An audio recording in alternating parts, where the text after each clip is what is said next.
Државата да ги обезбеди официјалните документи од Ирак и Авганистан, порачаа кумановци од денешниот протест што се одржа пред зградата на Управата за јавни приходи. Протестот, како што најавија денеска, продолжува цела седмица во периодот од 14 до 16 часот, поради одлуката на Управата за јавни приходи за ретроактивно оданочување на средствата што ги добиле по основ на плата за 2020 година и дополнително заради непризнавање на документите што ги обезбедиле од нивните работодавачи. Бараат средба со премиерот, со директорката на Управата за јавни приходи и со градоначалникот на Куманово. Тука сме дојдени да ги повториме нашите барања. Значи, барањата што беа на првите протести ги знаете. Нашите сега барања се јавно ги повикуваме. Премиерот Мицковски да излезе и директорката на јавна управа да дојде да ни излезе у сусрет, да дојде со нас да разговара за нашите докази што ги имаме и да се договориме како понатаму.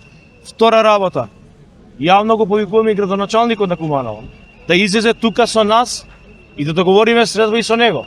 Значи, ова јавно го кажуваме, бидејќи многу кумановци се збунети што се прави и како се прави. Затоа, ова можност ја користам, ова прилика ја користам, да јавно го повикам премиерот Мицковски, господјата Петрова и градоначалникот Димитриевски. Да ни ги услушат нашите барања и да видиме што понатаму. Бидејќи ние имаме докази, тие доказите не ги прифаќаат, имаме неформална средба со премиерот и со директорката, тие барања ни ги едноставно ни ги одбијаат. Фирмите кои работевме ни пратија документи дека плаќале 15% данок во Ирак, тие не ги прифаќаат тие. Ни заhtеваат да идеме во Ирак да демеме официјални документи од ирачка власт. Ирачката власт ни кажа дека како странски државјани не смее да ни дадат таков документ. Значи, процедурата е многу сложена, бараме институциите од нашата држава, Министерството за надворешна работа, Министерството, владата, по официјални службени канали, преку амбасади, не знам како тие си знаат протоколи, да ни го обезбедат тие документи. Тоа се нашите барања, нека дојде господинот Мицковски, нека дојде господината Петрова, у присуство на градоначалникот и ќе ве замолам, у присуство на вас медиумите, вие се никако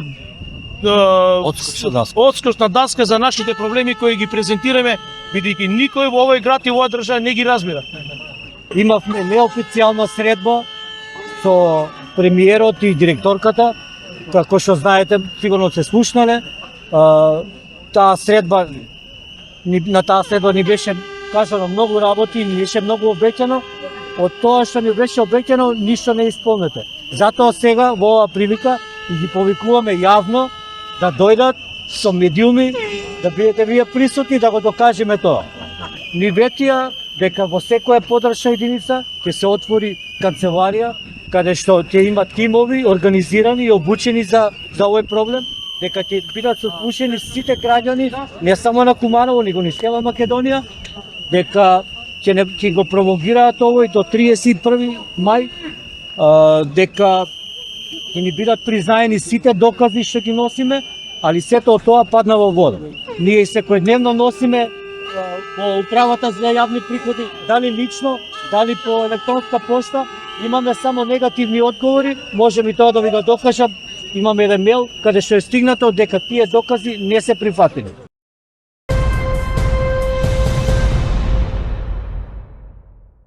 Екипите на јавното претпријатие Водовод од утрово се на терен и работат на поправка на дефектот на водоводната мрежа на улицата Руѓер Бошковиќ. Во текот на денот дефектот ќе биде саниран, информира директорот на ЈП Водовод Игор Липковски. Водовод преку соопштение вчера вечер ги информираше граѓаните за преземените активности на терен. Дежурните екипи на јавното претпријатие Водовод веднаш реагираа и е прекинато водоснабдувањето на предметната локација. Во истиот момент со екипи од јавното претпријатие Чистота и зеленило задолжени за зимско одржување на јавно прометни површини е пристапено кон расејување на сол и ризла за обезбедување на услови за безбедно одвивање на сообраќајот и пристап на механизација за поправка на настанатиот дефект на водоводната мрежа. Се молат граѓаните за разбирање и да се придржуваат до условите за безбедно возење на наведената локација, беше наведено во соопштението.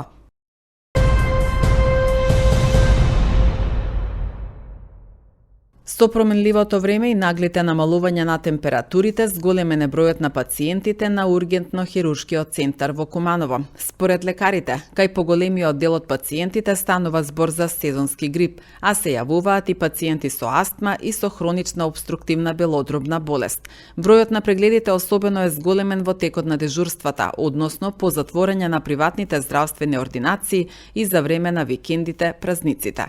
Овие месеци се карактеристични за вирусот на грип, кој што се карактеризира со покачена температура, мускулни болки, главоболки, општо болки по телото, кои што понатаму се карактеризираат и со зголемени кашлици и болки во грлото. Нема точно определен тип на пациенти според возраста кои што ни доаѓаат. Од различна возраст имаме пациенти кои што во ургентен центар ги третираме повозрастните пациенти, односно пациенти над 7 години. За жал, за другите пациенти пооптеретено е детското одел.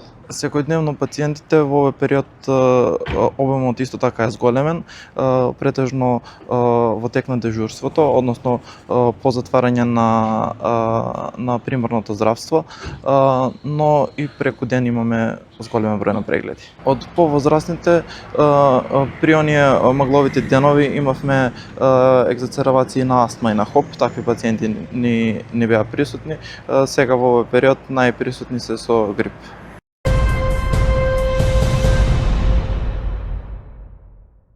Од денеска до 12 февруари годинава граѓаните може да поднесуваат барања за субвенционирање на трошоци за комунални услуги и барања за обезбедување на помош за домување. Барањата со потребната документација се доставуваат до архива на општина Куманово. Општината денеска го објави јавниот повик за остварување на правото на народна кујна на територијата на општина Куманово за 2026 година. Правото на користење на народна кујна го опфаќа правото на еден дневен оброк за едно лице кој ќе биде обезбеден од страна на професор Мијалковиќ, како давател на услугата со финансиска поддршка од страна на општина Куманово за лица кои се наоѓаат под најголем социјален ризик. Корисници на народна кујна може да бидат лица корисници на гарантирана минимална помош во Центарот за социјална работа, лица корисници на право на социјална сигурност на стари лица, лица со интелектуална попреченост, лица со телесна попреченост, потполно слепо и потполно глуво лице. Едно лице може да искористи еден оброк на дневно ниво. Лицата оброкот го подигнуваат со важечка лична карта. Еден барател може да поднесе едно барање во кое може да ги наведе и останатите членови на своето семејство како соуживатели на правото на користење на народната кујна и за истиот ќе бидат пресметани толку оброци колку што има членови на семејството. Јавниот повик ќе трае тековната фискална 2026 година.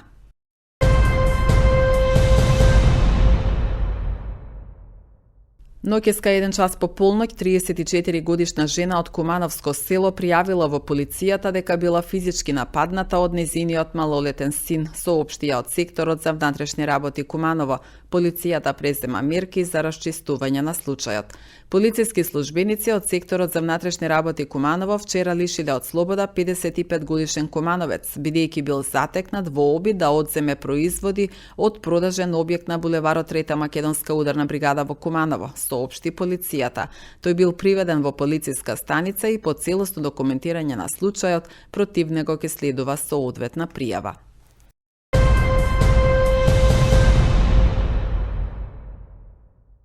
Министерството за здравство информира дека предлог законот за заштита од пушење е објавен на електронскиот национален регистар на прописи, каде сите заинтересирани граѓани и организации може да учествуваат во јавната расправа пред неговото усвојување.